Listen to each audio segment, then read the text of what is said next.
ਅਮੀਰ ਭਾਜੀ ਪਿਛਲੇ ਦਿਨੀ ਜਿਹੜੀ ਉਹ ਜਲੰਧਰ ਦੀ ਘਟਨਾ ਗੁਰੂ ਘਰ ਚ ਵਾਪਰਦੀ ਆ ਕਿ ਉੱਥੋਂ ਕੁਝ ਨੌਜਵਾਨ ਆਉਂਦੇ ਨੇ, ਉਹ ਬੈਂਚ ਬਾਹਰ ਕੱਢਦੇ ਨੇ, ਭੰਨ ਦਿੰਦੇ ਨੇ ਜਾਂ ਉਹਨਾਂ ਨੂੰ ਅੱਗ ਲਾਉਂਦੇ ਨੇ ਕਿ ਜੀ ਗੁਰੂ ਸਾਹਿਬ ਦੇ ਬਰਾਬਰ ਬੈਠਣ ਵਾਲੀ ਜਿਹੜੀ ਰਵਾਇਤ ਹੈ ਇਹ ਗਲਤ ਹੈ, ਕਿ ਉਹਦੇ ਬਾਹਰ ਜਿਹੜੀਆਂ ਗੁਰਦੁਆਰੇ ਦੇ ਅੰਦਰ ਪਿੱਛੇ ਬਜ਼ੁਰਗਾਂ ਲਈ ਕੁਰਸੀਆਂ ਲੱਗੀਆਂ ਨੇ ਉਹ ਨਹੀਂ ਹੋਣੀਆਂ ਚਾਹੀਦੀਆਂ। ਉਸ ਤੋਂ ਬਾਅਦ ਦੋ ਤਰ੍ਹਾਂ ਦੀ ਚਰਚਾ ਛਿੜਦੀ ਆ ਪੰਥਕ ਜਮਾਤ ਦੇ ਅੰਦਰ ਕਿ ਕੀ ਇਹ ਕੁਰਸੀਆਂ ਸਹੀ ਨੇ ਬਜ਼ੁਰਗਾਂ ਲਈ ਜਾਂ ਜਿਹੜੇ ਗੋਡਿਆਂ ਤੋਂ ਦਿੱਕਤ ਨੇ ਉਹਨਾਂ ਦੇ ਲਈ।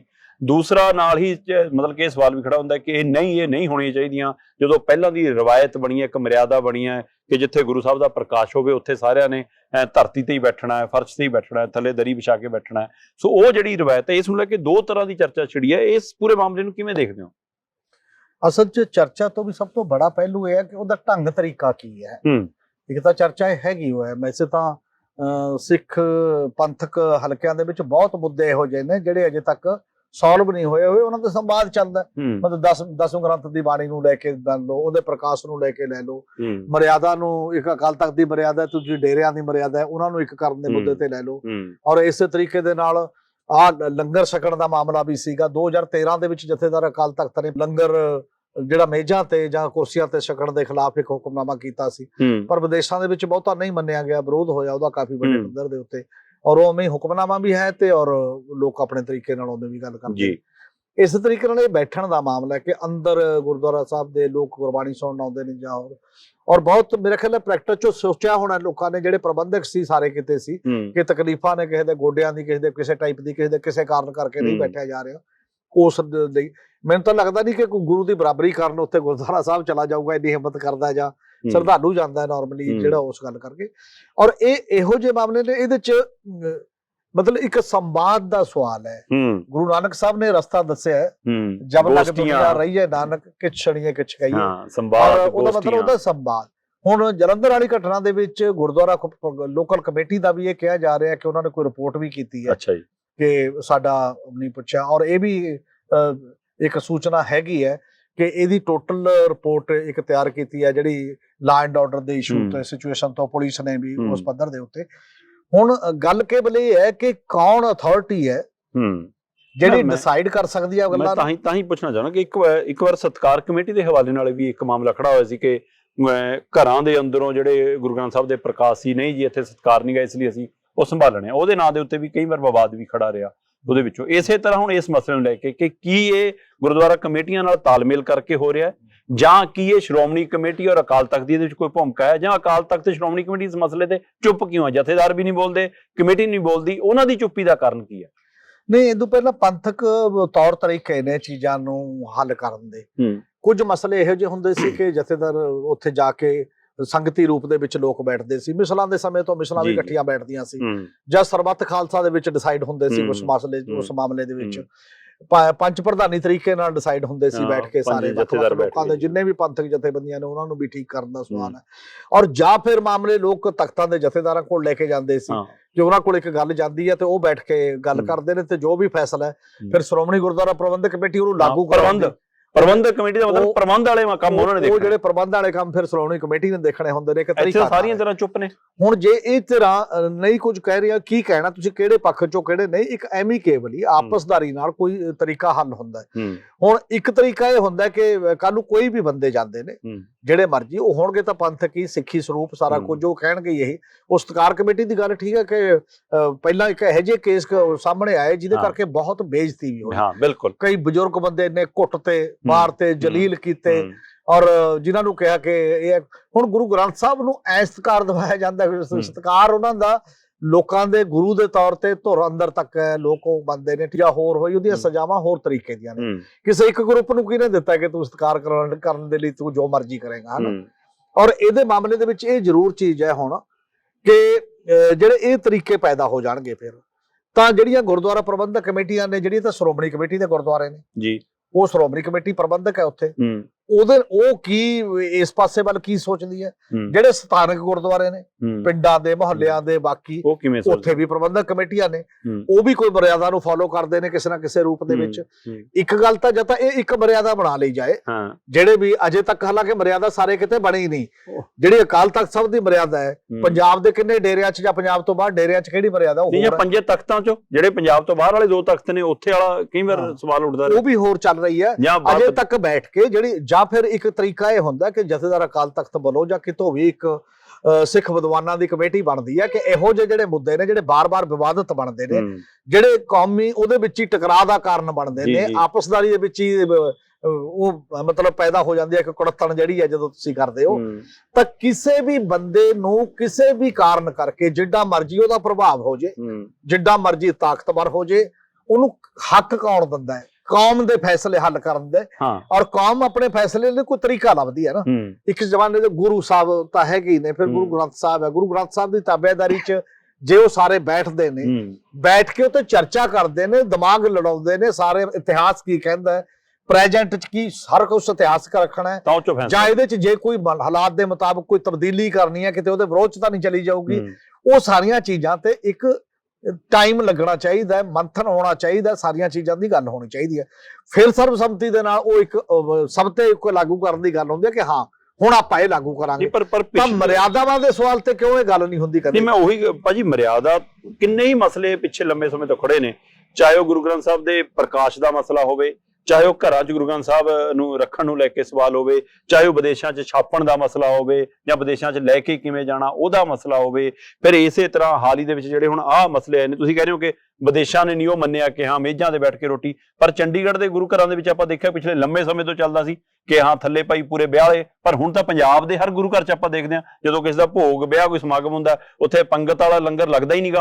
ਹੁਣ ਤਾਂ ਮੇਜ਼ਾਂ ਵਾਲਾ ਹੀ ਲੰਗਰ ਲੱਗਦਾ, ਉਹ ਵੀ ਬਹਿਰੇ ਵਰਤਾਉਂਦੇ ਨੇ ਉੱਥੇ ਸਾਰਾ ਕੁਝ। ਸੋ ਇਸ ਮਸਲਿਆਂ ਨੂੰ ਲੈ ਕੇ ਵੀ ਖੜੀ ਹੈ ਕਿ ਕੀ ਇਹ ਮਰਿਆਦਾ ਦੇ ਹਿੱਸੇ ਨੇ। ਇਸੇ ਤਰ੍ਹਾਂ ਹੁਣ ਬੈਂਚਾਂ ਕੁਰਸੀਆਂ ਵਾਲਾ ਆ ਗਿਆ, ਇਸ ਨੇ ਕਈਆਂ ਨੇ ਇਹ ਵੀ ਸਵਾਲ ਖੜਾ ਕੀਤਾ ਕਿ ਭਾਈ ਜਿਹੜਾ ਗੁਰੂ ਗ੍ਰੰਥ ਸਾਹਿਬ ਦੇ ਸਾਹਮਣੇ ਗੁਰਦੁਆਰੇ ਦੇ ਪਿਛਲੀ ਲਾਈਨਾਂ ਦੇ ਵਿੱਚ ਬੈਂਚਾਂ ਕੁਰਸੀਆਂ ਤੇ ਬੈਠਾ ਉਹਦਾ ਬਜ਼ੁਰਗ ਹੈ, ਪਰ ਜਿਹੜਾ ਪ੍ਰਕਾਸ਼ ਜਦੋਂ ਗੁਰੂ ਗ੍ਰੰਥ ਸਾਹਿਬ ਦਾ ਪ੍ਰਕਾਸ਼ ਕੀਤਾ ਉਹਦੇ ਤਾਬੇ ਜਿਹੜਾ ਗ੍ਰੰਥੀ ਬੈਠਾ ਹੈ, ਪਾਠੀ ਬੈਠਾ, ਉਹਦੇ ਬਰਾਬਰ ਜਿਹੜੇ ਆ ਕੇ ਬੈਠ ਜਾਂਦੇ ਨੇ, ਬਾਬੇ ਬੈਠ ਕੇ ਜੀ, ਸੰਤ ਬੈਠ ਕੇ ਜੀ, ਰਾਜਨੀਤਿਕ ਲੀਡਰ ਬੈਠ ਕੇ ਜੀ, ਉਹ ਸਟੇਜਾਂ ਲੱਗ ਜਾਂਦੀਆਂ ਨੇ। ਇਹ ਸਾਰਿਆਂ ਦੀ ਆਪੋ ਆਪਣੀ ਰਾਏ ਹੈ, ਉਹ ਕਿਸੇ ਦੀ ਰਾਏ ਜੋ ਮਰਜ਼ੀ ਹੋ ਸਕਦੀ ਹੈ। ਮੇਰਾ ਕਹਿਣ ਦਾ ਸਭ ਤੋਂ ਮਾਮਲਾ ਇਹ ਹੈ ਕਿ ਇਹ ਮਾਮਲੇ ਨਜਿੱਠਣ ਦਾ ਤਰੀਕਾ ਕੀ ਹੋਵੇ। ਸਭ ਤੋਂ ਕ੍ਰੂਸ਼ਲ ਗੱਲ ਹੈ। ਇਹ ਤਾਂ ਡਿਫਰੈਂਟ ਵਿਊ ਹੋ ਸਕਦਾ ਜੀ, ਕਿਉਂ ਮੇਜ਼ਾਂ ਤੇ ਜਾਇਆ ਜਾਏ। ਕੋਈ ਕਹਿ ਸਕਦਾ ਮੇਜ਼ਾਂ ਤੇ ਬਹੁਤ ਜ਼ਰੂਰੀ ਹੈ, ਬਦਲੇ ਹੋਏ ਕੁਰਸੀਆਂ ਕੋਈ ਕਹਿੰਦਾ ਮੇਜ਼ਾਂ ਤੇ ਨਹੀਂ। ਜਿਹੜੇ ਬੰਦਾ ਇੱਕ ਵਿਚਾਰੇ ਦਿੰਦੇ ਨੇ ਵੀ ਅਸਲ 'ਚ ਮਾਮਲਾ ਬਰਾਬਰੀ ਦਾ। ਜੇ ਪੰਗਤ ਦਾ ਸਵਾਲ ਹੈ, ਬਰਾਬਰੀ ਦਾ ਮਾਮਲਾ ਹੈ, ਤੇ ਬਰਾਬਰੀ ਦੇ ਨਾਲ ਨਾਲ ਹਲੀਮੀ ਦਾ ਮਾਮਲਾ ਹੈ ਕਿ ਜਦ ਤੁਸੀਂ ਉੱਥੇ ਬੈਠਦੇ ਹੋ ਦਰੀ ਤੇ, ਤਾਂ ਹੇਠਾਂ ਧਰਤੀ ਤੇ ਬੈਠਦੇ ਹੋ, ਸਾਰੇ ਬਰਾਬਰ ਬੈਠਦੇ ਹੋ, ਉੱਥੇ ਜਾਤ ਨਹੀਂ ਪਾਤ ਨਹੀਂ ਕੁਝ ਨਹੀਂ ਹੈ। ਤੇ ਕੁਝ ਲੋਕ ਇਹ ਕਹਿੰਦੇ ਨੇ ਵੀ ਜੇ ਮੇਜ਼ ਤੇ ਵੀ ਕੋਈ ਤੁਹਾਨੂੰ ਨਹੀਂ ਪੁੱਛਦਾ ਤੁਸੀਂ ਕੌਣ ਹੋ ਕੌਣ ਨਹੀਂ, ਉਹ ਵੀ ਇੱਕ ਬਰਾਬਰੀ ਦਾ ਮਾਮਲਾ ਤਾਂ ਉਹਦੇ ਨਾਲ ਹੱਲ ਹੁੰਦਾ ਹੈ। ਉਹਦੇ ਨਾਲ ਕੀ ਹਲੀਮੀ ਵੀ ਅੱਜ ਦੇ ਦੌਰ ਦੇ ਵਿੱਚ ਨਾਲ ਲਾਗੂ ਕੀਤੀ ਜਾ ਸਕਦੀ ਹੈ ਜਾਂ ਨਹੀਂ, ਇਹ ਵਿਵਾਦਤ, ਇਹ ਚਰਚਾ ਦੇ ਮੁੱਦੇ ਹੋ ਸਕਦੇ ਨੇ। ਠੀਕ ਹੈ, ਪਰ ਉਹਨਾਂ ਚਰਚਾਵਾਂ ਦੇ ਵਿੱਚੋਂ ਉਹਦਾ ਰਿਜ਼ਲਟ ਕੱਢ ਕੇ ਉਹ ਕਿਹੜੀ ਅਥਾਰਟੀ ਹੈ ਜਿਹੜੀ ਡਿਸਾਈਡ ਕਰੇਗੀ ਪੰਥ ਦੇ ਸਾਰੇ ਮੁੱਦਿਆਂ ਨੂੰ ਕਿ ਕਿਸ ਤਰੀਕੇ ਨਾਲ ਆਵੇ। ਇੱਕ ਤਰੀਕਾ ਹੈ ਵੀ ਜਿਹਦਾ ਤਕੜੇ ਦਾ ਸੱਤੀ ਵੀ ਹਿੱਸਾ ਹੋਆ, ਜਿਹਦੀ ਚੱਲਦੀ ਹੈ ਉਹ ਆਪਣੇ ਢੰਗ ਨਾਲ ਚਲਾ ਦੋ ਸਿੱਕਾ। ਦੂਜਾ ਇਹ ਹੈ ਵੀ ਨਹੀਂ, ਗੁਰੂ ਨਾਨਕ ਸਾਹਿਬ ਦਾ ਰਸਤਾ ਹੈ, ਇੱਕ ਸੰਵਾਦ ਦਾ ਰਸਤਾ ਹੈ, ਤੇ ਉਹ ਸੰਵਾਦ ਕਰੋ ਪੂਰੀ ਕੌਮ ਦੇ ਵਿੱਚ ਕਰੋ। ਜਿੰਨੀਆਂ ਨੁਮਾਇੰਦਾ ਜਥੇਬੰਦੀਆਂ ਨੇ ਸਿੱਖ ਪੰਥ ਦੀਆਂ, ਉਹ ਕਿਸੇ ਇੱਕ ਜਗ੍ਹਾ ਜਾ ਕੇ ਉਹਨਾਂ ਦੇ ਇੱਕ ਦੋ ਨੁਮਾਇੰਦੇ ਬੈਠਣ, ਤੇ ਜਾਂ ਫਿਰ ਉਹਦੇ ਚੋਂ ਹੀ ਉਹ ਸਹਿਮਤ ਹੁੰਦੇ ਨੇ ਕਿ ਆਪਾਂ ਕੋਈ ਸਿੱਖ ਬੁੱਧੀਜੀਵੀਆਂ ਦਾ ਇੱਕ ਗਰੁੱਪ ਬਣਾ ਕੇ ਉਹ ਬੈਠ ਕੇ ਡਿਸਾਈਡ ਕਰੇ। ਉਸ ਤੋਂ ਬਾਅਦ ਫੈਸਲਾ ਜਥੇਦਾਰ ਅਕਾਲ ਤਖਤ ਦੇ ਰਾਹੀਂ ਕਰੇਗਾ ਕੌਣ? ਇਹਨੇ ਲੰਮੇ ਸਮੇਂ ਤੋਂ ਮਰਿਆਦਾ ਵਾਲਾ ਸਵਾਲ ਵੀ ਖੜਾ ਹੈ, ਆਹ ਮਸਲੇ ਵੀ ਖੜੇ ਨੇ। ਕਿ ਤੁਹਾਨੂੰ ਲੱਗਦਾ ਕਿ ਸ਼੍ਰੋਮਣੀ ਕਮੇਟੀ ਇਹ ਮਸਲੇ ਨਿਬੇੜ ਸਕਦੀ ਹੈ, ਜਾਂ ਅਕਾਲ ਤਖਤ ਸਾਹਿਬ ਦੇ ਜਥੇਦਾਰ ਇਸ ਭੂਮਿਕਾ ਸਾਹਮਣੇ ਆਸੇ ਨੇ? ਕਿਉਂਕਿ ਪੁਰਾਣੇ ਮਸਲੇ ਵੀ ਉਸੇ ਤਰ੍ਹਾਂ ਖੜੇ ਨੇ, ਉਹਨਾਂ ਤਾਜ਼ਾ ਮਸਲਾ ਵਿੱਚ ਸ਼ਾਮਲ ਹੋ ਗਿਆ। ਇਹਨਾਂ ਦਾ ਕਾਰਨ ਕੀ ਹੈ? ਕੌਣ ਆਏਗਾ ਸਾਹਮਣੇ? ਚੁੱਪੀ ਕਿਉਂ ਹੈ ਫਿਰ?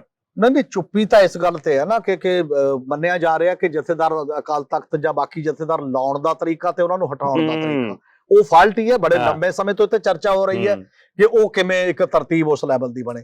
ਦੂਜੀ ਗੱਲ ਸ਼੍ਰੋਮਣੀ ਗੁਰਦੁਆਰਾ ਪ੍ਰਬੰਧਕ ਕਮੇਟੀ ਦਾ ਸਵਾਲ ਹੈ। ਸ਼੍ਰੋਮਣੀ ਗੁਰਦੁਆਰਾ ਪ੍ਰਬੰਧਕ ਕਮੇਟੀ ਜਿਹੜੀ ਹੈ, ਉਹ ਜਦੋਂ ਉਹਦੇ ਤੇ ਰਾਜਨੀਤਿਕ ਇੱਕ ਧਿਰ ਹਾਵੀ ਹੋ ਜਾਂਦੀ ਹੈ ਤਾਂ ਵੀ ਉਹ ਫੈਸਲੇ ਪ੍ਰੋਪਰ ਨਹੀਂ ਕਰ ਪਾਉਂਦੀ। ਪਰ ਜੇ ਕੋਈ ਇਹ ਦਲੀਲ ਵੀ ਦਿੰਦਾ ਵੀ ਉੱਥੇ ਤਾਂ ਜਥੇਦਾਰ ਅਕਾਲ ਤਖਤ ਤਾਂ ਇੱਕ ਪੱਖੀ ਹੋ ਗਿਆ ਜੀ, ਸ਼੍ਰੋਮਣੀ ਕਮੇਟੀ ਵੀ ਇੱਕ ਪੱਖੀ ਹੈ, ਤਾਂ ਜਾਂ ਤਾਂ ਤੁਸੀਂ ਉਹ ਬਦਲ ਲਓ।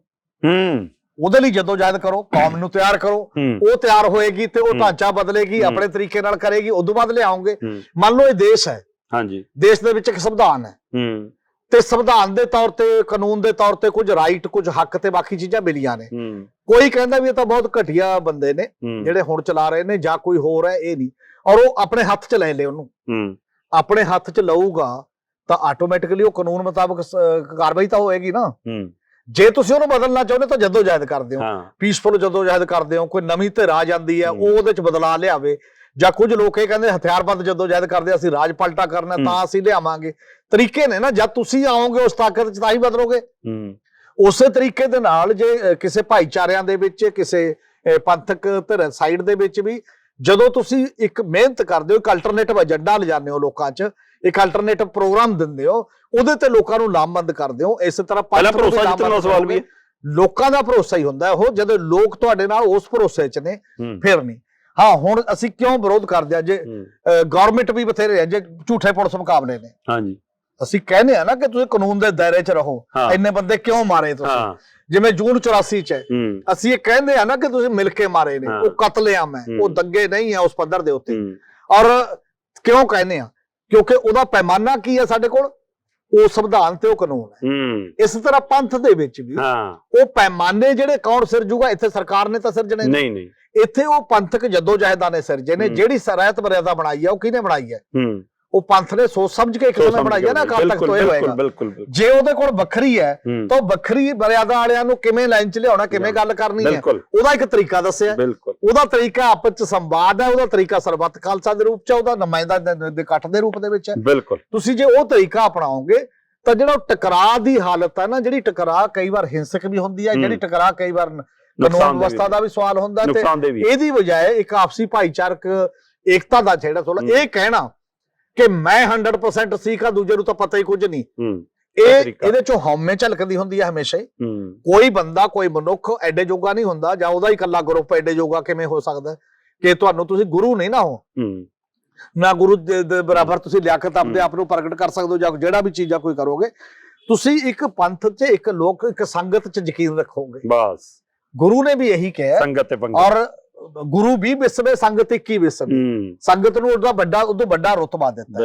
ਉਹ ਸੰਗਤ ਵੀ ਕੋਈ ਐ ਸੰਗਤ ਨਹੀਂ ਕਿ ਭੀੜ, ਉਹ ਸੋਝੀ ਵਾਲੀ ਸੰਗਤ ਹੁੰਦੀ ਹੈ, ਜਿਹਨੂੰ ਉਹਨਾਂ ਕੰਮਾਂ ਲਈ ਬੁਲਾਇਆ ਜਾਂਦਾ, ਤੇ ਉਸ ਕੰਮ ਤੇ ਉਹ ਬੈਠ ਕੇ ਚਰਚਾ ਕਰਦੇ ਨੇ, ਤੇ ਉਹਦੇ ਤੇ ਉਹ ਬੈਠ ਕੇ ਫੈਸਲਾ ਕਰਦੇ ਨੇ।